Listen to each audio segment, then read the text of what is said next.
Ya, Pak Chandra, kalau melihat laporan dari OJK, perusahaan Ventura ini terbagi dari Venture Capital Corporation dan Venture Debt Corporation begitu. Benar. Nah, dari semester 1 2024 ini, menurut Bapak yang mana yang mungkin pertumbuhannya lebih baik daripada yang lain dan yang mana yang terdampak oleh suku bunga misalnya ataupun kurs rupiah yang anjlok? Kalau terdampak, dua-duanya terdampak pastinya. Karena kan kalau perusahaan modal Ventura, kalau misalnya dengan suku bunga tinggi, tadi kan kita otomatis harus lebih berhati-hati ya melihat perusahaan yang profitable. Dan tentunya kalau profitabilitas kan berhubungan dengan margin. Margin kalau misalnya suku bunga tinggi ya otomatis pasti ketekan. Nah jadinya secara perusahaan modal Ventura juga kena. Nah kalau dari perusahaan tadi yang venture debt dengan sendirinya juga impacted. Karena kalau misalnya bunga bank misalnya naik, dengan sendirinya mereka juga memberikan bunga pinjaman kepada mereka punya klien juga harus naik. Nah pada posisi ini saldo-saldonya tertekan. Cuman perbedaannya selama ini venture debt itu walaupun sudah lama ada, tapi kurang aktif selama ini karena pada waktu sebelum 2021 rata-rata startup itu fokus sekali mendapatkan pendanaan dari modal Ventura karena kan fokus di growth dan perusahaan modal Ventura support terus, jadi mereka fokus di fundraisingnya ke perusahaan modal Ventura. Nah seiring dengan mereka udah mencapai posisi scalability, yaitu kalau kita bilang bisa mencapai cash flow positif ataupun mencapai profitabilitas yang tadi sudah saya jelaskan bahwa pada saat ini rata-rata startup sudah bisa mencapai profitabilitas, ya, startup yang bagus ya. Nah, mereka sekarang melihat alternatif lain nih, alternatif apa yang bisa diambil. Kalau pergi ke bank umum, pastinya bukan menjadi opsi karena kesulitannya adalah di kolateral ya atau jaminan. Nah, itu yang membuat jadi bermasalah. Ya, mungkin mereka bisa memanfaatkan metode lain seperti channeling dan sebagainya. Cuman lebih nggak di prefer oleh BOD investor juga. Ya, karena itu juga berat ya untuk kita kalau modelnya channeling. Sehingga akhirnya ya juga dilihat alternatif lain seperti venture debt. Nah, dengan sebelumnya pergerakannya yang minimal itu dan di mana tiba-tiba di 2023 2024 mulai dilirik, dengan sendirinya kalau kita lihat persentase pertumbuhan akan kelihatan tinggi. Ya, tapi sebenarnya venture debt ini masih relatively baru dimanfaatkan oleh startup. Karena tadi itu sebenarnya interest rate-nya dia lumayan tinggi ya, bisa 12 sampai 15% interest rate per tahun ya dalam USD. Jadi sangat tinggi sekali. Ya. Baik, artinya ini lebih terdampak jika memang dolar Amerika Serikat semakin menguat. Apalagi kita tahu Amerika Serikat ini akan mengadakan pemilu di November nanti. Lalu untuk model Ventura yang based on debt seperti itu, seperti apa nanti ini akan berdampak? Pada posisi sekarang, kalau misalnya beberapa startup yang saya perhatikan juga ya, ada beberapa startup, teman-teman startup yang sektornya itu memang punya margin yang oke. Marginnya itu tebel lah kita bilang, besar.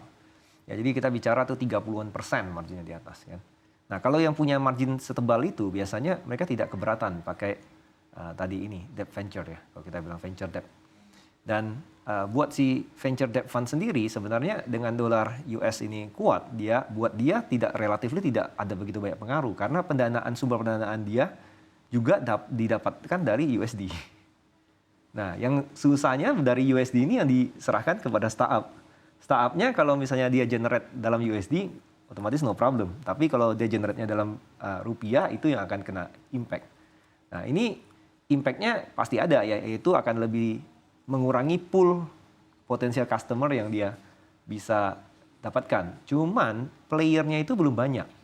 Sehingga mereka nggak akan merasakan impact-nya langsung ya. Karena pada posisi sekarang itu lebih banyak demand dibandingkan orang yang bisa memberikan venture debt ini. Sehingga sebagai player-player venture debt yang saya juga kenal ya, beberapa player di Singapura ya, itu belum begitu merasakan dampaknya bahwa oh ini ada impact gitu.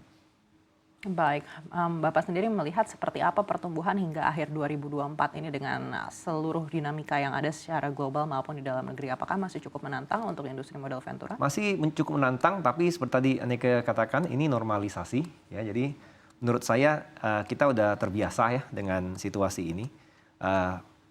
Cut rate dari Fed kita harapkan benar terjadi ya nanti September ya. kalau memang benar terjadi itu akan memberikan lebih positivity lah terhadap dinamikanya market. Ya, tapi apabila tidak terjadi pun sebenarnya dari seperti tadi kita katakan sebenarnya kita udah terbiasa ya karena ini udah menjadi normalisasi market. Fokus kita lebih sekarang adalah untuk porto kita bisa mencapai profitabilitas dan akhirnya bisa menjadi company yang sehat. Baik, secara sektoral, sektor mana yang mungkin memiliki peluang yang lebih besar daripada sektor lain hingga akhir 2024 ini? Sebenarnya agak kontradiktif nanti kalau saya mengatakan sektor ya, karena tadi kan kita tadi bicara soal interest rate yang tinggi, kemudian juga Fed nggak turunin cut rate. Tapi saya akan mengatakan bahwa sebenarnya sektor finansial itu potensial sekali. Kenapa sektor finansial potensial? Karena sebenarnya di Indonesia ini financial opportunity-nya itu gede sekali. Dengan gap antara interest rate dengan cost of fund ya. Itu tuh jauh. Indonesia itu punya market yang unik, yaitu cost of fund dengan interest rate-nya itu gap-nya sangat-sangat jauh. Jadi ini memberikan opportunity di mana similar market tuh nggak terjadi di negara yang punya banyak capital seperti Jepang atau Korea. Jadi baik dari Jepang atau Korea itu sekarang sedang berlomba-lomba ini untuk bagaimana men-channeling mereka punya money untuk bisa masuk ke market Indonesia. Nah, di sini mungkin udah kelihatan juga ya pergerakan mereka di bank-bank umum ya. Kelihatan dari gerakan di beberapa bank umum. Tapi sekarang mereka juga melihat opportunity tadi itu di venture debt, kemudian juga ke perusahaan modal ventura yang menginvestasikan ke perusahaan-perusahaan yang bergerak di sektor finansial. Baik, melihat kondisi industri modal ventura saat ini, mungkin ada pesan-pesan untuk startup yang mungkin menonton di rumah, apa yang harus menjadi fokus para startup agar lebih cepat mendapatkan pendanaan dari modal ventura? Sebenarnya fokus utama yang paling penting itu sekarang harus mencari namanya revenue generator. Jadi kalau misalnya bikin satu startup, bikin ide, paling penting sekarang bukan hanya idenya ataupun juga sisi teknologinya. Karena kalau untuk membuktikan bahwa bisnisnya bisa berjalan dan akan bisa jadi perusahaan yang sehat, teknologi itu bisa di-build later. Yang paling penting sekarang sebenarnya adalah bagaimana bisa mendapatkan tadi itu pendapatan, membuktikan kepada investor ya, walaupun masih di early stage ya, bahwa bisnis ini tuh promising nih, bahwa akan bisa menjadi company yang profitable. Baik, kita harapkan ini bisa mengubah cara pandang para pendiri startup yang menonton saat ini. Sekali lagi, terima kasih telah bersama kami, Pak Chandra Firmanto, Managing Partner Indogen Capital di Take a Look Profit kali. Terima kasih, Aneka.